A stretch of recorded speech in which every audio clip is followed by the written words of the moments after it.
তুমি আছো বলেই আমি আছি।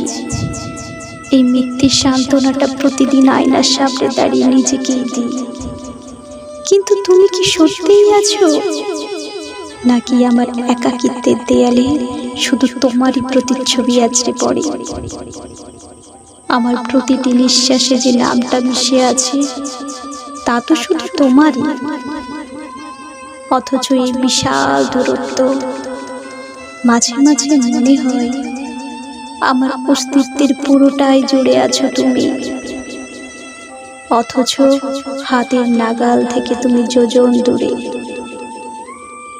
যদি কাছেই পেতাম তবে কি এই তীব্র হাহাকারটা থাকতো?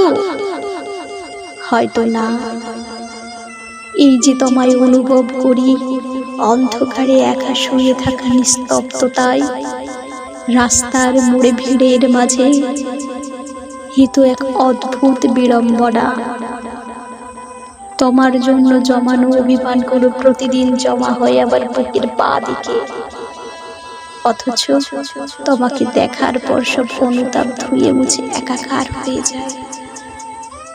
আমি জানি তুমি কখনো আমার নও, আবার এও জানি তোমাকে ছাড়া আমার প্রতিটি মুহূর্ত অর্থহীন। তুমি আছো বলেই বেঁচে থাকা, আর তুমি নেই বলেই বেঁচে থাকাটা এতটা কষ্টের। এই যে তোমাকে পাওয়ার আকাঙ্ক্ষা আর না পাওয়ার তীব্র যন্ত্রণা, এর নামই কি তবে ভালোবাসা?